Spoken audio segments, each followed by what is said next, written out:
Welcome to the Thought Garden on the Air, where entrepreneurs who have a story to tell come to bring out their inner author. I'm your host, Alexis Quintal, the CEO and owner of Rosarium PR and Marketing Collective. So Rosarium is a public relations and marketing company. We focus on supporting business owners, building their personal brand, and many of which also happen to be telling their stories as an author. So today we're excited to talk with An Ly Tampere, a business mentor specializing in guiding book coaches and professionals in the publishing sector. So welcome, An. Hi, Alexis. Thank you so much for inviting me. Yeah, of course. So why don't you just start off telling us about yourself, like where are you from? What's your life been like growing up? I know you moved around a lot. So just give us some of the backstory. Well, let us say that I started my life not with the idea that I would travel so much. So I grew up in a very tiny village in Belgium, 2,000 inhabitants, 50,000 pigs. So always the very glamorous way of growing up. But then very quickly, I really showed this willingness to venture out into the world. So I did my studies in France. I specialized in a cultural heritage law. So there was this, the really interesting niche because it helped me to start my career in diplomacy. I'm always someone who gets bored very quickly. And in this case, after a couple of years, I decided that I wanted to do something different. It also must be said that I worked at UNESCO, and at one point they lost 25% of their budget. And so suddenly I was thrown into this kind of finance meetings where me, who had never even opened a budget, I was supposed to take those really big decisions or help them decide, which office we were going to close, knowing that, if you close an office, then it also has such an impact on the people around it. So I said, you know what, I cannot do that if I don't have that finance education. So I went back to school. I did a master's in finance. Then I thought, you know what, let's do the extreme finance. Went into merger and acquisitions, which I loved. But then I was headhunted for a job in the UK as a transformation manager. So I really helped the business who was in a big of a dramatic state to go through a huge transformation plan. Like now businesses, they do, they work on one thing. For example, they do their marketing, or they do their IT, or they do the HR. And this business was everything. And it's been so valuable for my own business because I've seen it all. So, and then I got pregnant. So that was like the big change, which made me think, okay, what do I do now? My husband at the same time, he said, I would really like us to do something else. I was like, what's this something else? And he said, Singapore. So that's how I ended up here in Singapore. And we've been living now here for 4 years. Yeah. Wow. Well, thank you for sharing. So talk a little bit more about your business. So what do you do now and what inspired you to be an entrepreneur? The first thing, I never thought of being an entrepreneur. It's like I come out of a family where some have tried to be an entrepreneur and it didn't work out that well. So I was like, I'm very well as a corporate. Except that when I got my child and I wanted to go back to corporate, given the kind of jobs I applied for, it was going to be a 24-hour jobs with lots of travel. And so it was like, okay, I enjoy my career, but then I don't see my child. And of course, I want to make it very clear, if this is you, that you say, okay, I would really love to do that kind of career, perfectly fine. Everybody should take their choice. But it was just not my choice. I really wanted to be a very present mom. So I said, okay, you know what? I have to find a job that helps me to be there when my kid comes from school or when I want to spend time with him. So that's where I started looking into being an entrepreneur. Now, during my career in corporate, I had been a networking coach. So that was I always give this as an example of what not to do in a business. Because this was something without a business plan. I didn't really know where I was going or what I was doing. I got always clients because people saw me how I was networking and how I connected easily with other people. So they said, okay, great. That was my marketing. It sounds really cool, though. exactly. Well, you as a marketing expert, you must probably panic when I tell you I didn't even have a website, So it all came. Can you imagine you have a business without a website? So it really all came through that referral. So I was thinking, you know what, I can do that. Except that I didn't really connect with the clientele anymore. So these were very ambitious people who, they were willing to do that choice of career instead of a career above children, which again is not a bad one. I really don't want us to judge as women other women's choices. But I was like, yeah, that's just not me. At the same time, I had started writing a book. I had been coached by a book coach. So like, this is actually a great thing. Why don't I try this? So I started a training, finished the training, and then I had my first clients. And I realized I was just the most awful book coach out there. But sometimes you have to learn what you're good at and what you're bad at, and that's sometimes the only way to do it. Exactly, that's the whole point of a business, right? You have to be really good at what you do. I can do it, but I cannot do it to the point of excellence.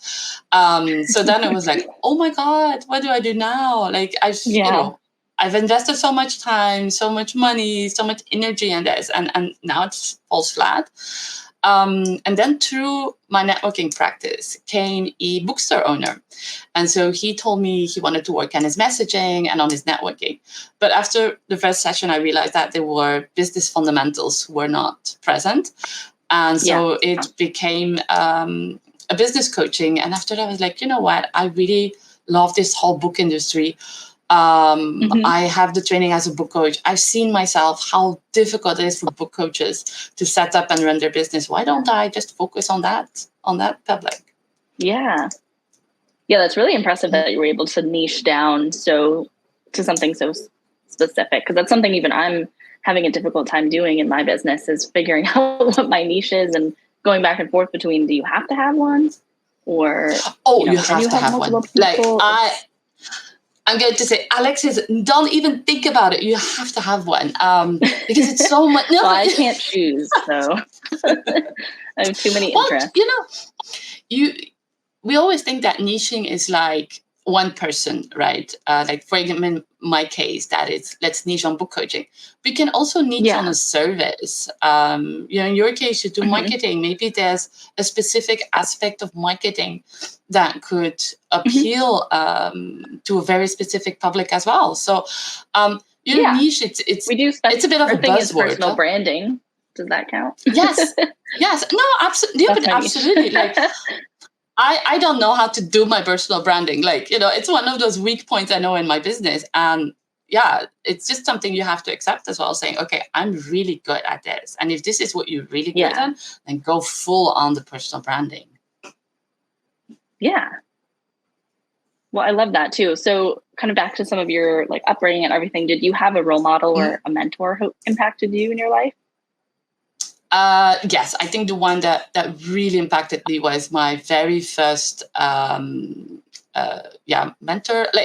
He was my my chief, I can say, but and that was Ambassador Philip Kudelka, because when I arrived at UNESCO, I've always been this very academic type. So there was things like fashion or that kind of thing. I just really didn't think about me. It was just super academic. But when I arrived in the corporate world, especially at UNESCO, which is very, which is a diplomacy, it is very, very different. And I remember him saying to me, "Oh, Anne, you're like the worst intern we had. You really are the worst interview. The worst intern." And he literally told me, "You're a recruitment error." Because the thing is, I could not write a report, right? I was really the typical, the typical cliche of the university grad, came out of university, had never heard about anything of make a short report, because I studied law, so you put everything in there. But it's not short. No, it's not short, and he trained me again and again and again, because it was really trigger for me. I was like, how can you tell me that I'm the worst intern? I will prove you wrong. And yes, he really shaped me in so many ways on how to be really professional. you know, professional, it's like a niche. It's such a buzzword, but we don't realize what really goes into it. Yeah, right. Absolutely. So what are you most excited about right now? Like what drives you like in the morning when you get up and, you have work to do and, obviously a lot of responsibilities, but what drives you right now? Yes. Well, yeah, exactly. What really excites me at the moment is that, so I started writing my book, so I have to get that schedule in. I'm also finishing a training, so I'm really interested in AI and how it can help my book coaches. I have been working with this business company. They offer very intense trainings on AI, on the new possibilities out there, the Web3, that kind of thing. So I'm going to give my presentation on how I will use that in my business in 2 weeks. So yes, that's like the thing that really excites me. And then of course it's spending time with my kiddo and my husband. It's Easter week for us. So as a Catholic, that's like one of those biggest events in the year. So I'm excited to prepare that as well. Yeah. I love that. So let's talk about your book a little bit then. What are you working on writing right now? Well, I just started, so but the difficulty is that I've had this idea of this book in my head like for 4 years, and it goes back and forth. But yeah, exactly. But it's I have the idea, but now it comes to a point of like the idea has to be written down. So for me, it was finding my book coach, because even though I'm like surrounded with book coaches the entire day, it's still difficult to find the person that really fits my personality and the way of doing. Right. So I have found her, yay! And yay. Yes, exactly. No. It's like finding a business coach or finding a marketing coach or whatever coach you need. Once you have that idea, great. But then you have to like find the person, find the grail. Right. And they do have to be the right fit. It has to be like a win-win partnership between both. It doesn't matter who's paying who. You're still both putting equal amount of effort in. Oh, absolutely. I really, like in the beginning of my career, I would have difficulties saying no to people. But now I'm just ferocious on that. If it doesn't fit, it doesn't fit.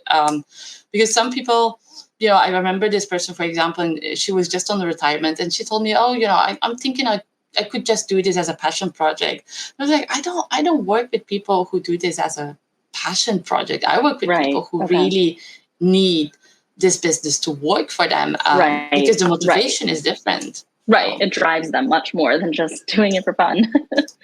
Yeah, exactly. And I found it's one of those time savers because you can just tell yourself, I'll just take that client for the money. But it's going to suck so much energy out of you that it's just easier to say no to the money. Even though, of course, I know it's, I'm in a privileged situation that I have a good business running. But I also know that in the beginning, it's really, really difficult to say no. Right. Absolutely. That's a common struggle that entrepreneurs have. And exactly. The first time you say no, though, you actually feel really good. It's like relieving. Oh, yeah, absolutely. But it's still, it's still difficult. I recently said no to a book coach I really wanted to work with. But then we had this chat and there was just no... there was no chemistry. And I did another chat with her because maybe we have all our bad days and it just didn't connect. So I was on the phone with my own business mentor. I was like, oh my God, I really wanted to work with her. And it just didn't work. It didn't click. And I just had to say no. Because for me, before all the focal point is the client. Like when they come to me, it has to... I need to be the best person for them, and in some cases that is just not the case. And a good way when you have difficulty receiving client is to give references to other coaches. Like I always have 2 or 3 other names of business coaches. If it doesn't work out with me, that's perfectly fine.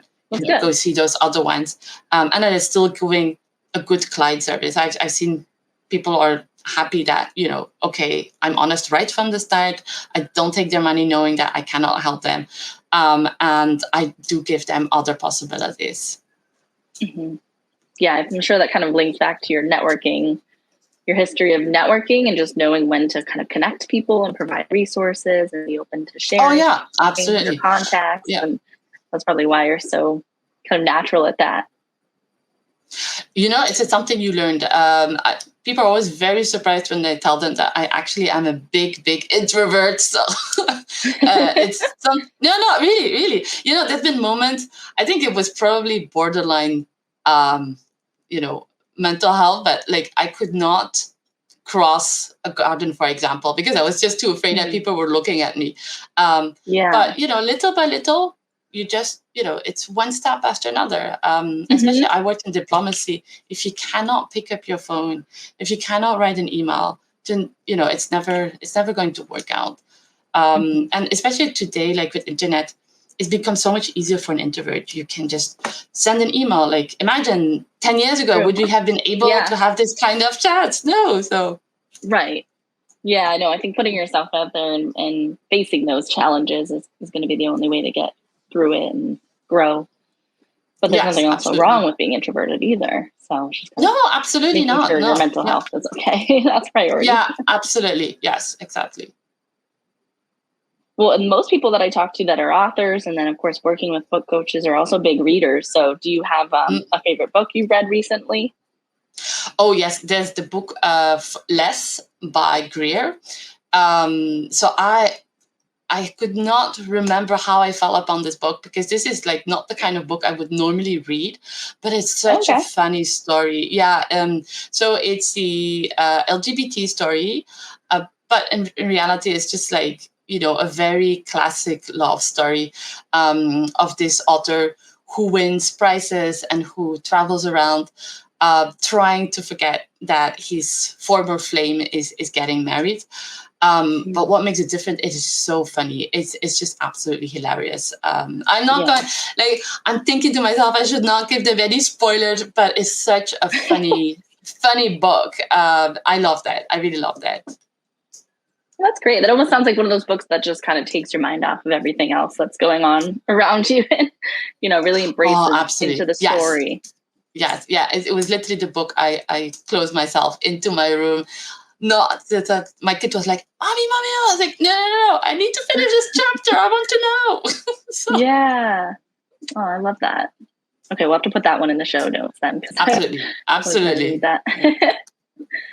Well, and so I mentioned too how my company's kind of specialty is personal branding, and so a lot of entrepreneurs, they're doing this because they want to share their story, they want to enhance their personal brand. And so are you doing anything right now to really focus on your personal brand and help grow and like elevate yourself? I'm at a stage in my business where I have to put myself really out there. Because like a couple of weeks ago, someone told me, oh, you seem very nice. And I love that word nice, but I'm like, I don't want someone to tell me I'm nice. I want my real personality coming out there. And I remember I have a lot of energy. I'm very dynamic.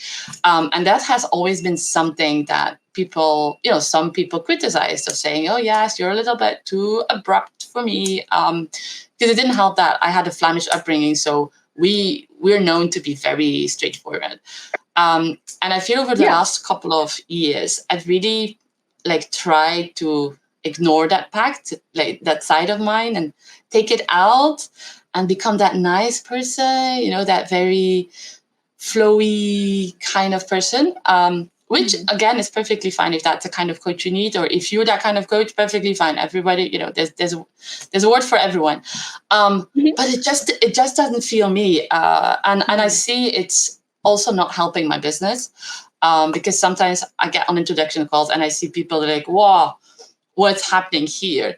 Really? And then on the opposite, I meet people, they're like, oh my God, if this is you, I'm signing up right away. So I'm like, okay, I really, there come a point where I just have to take that step and be more myself.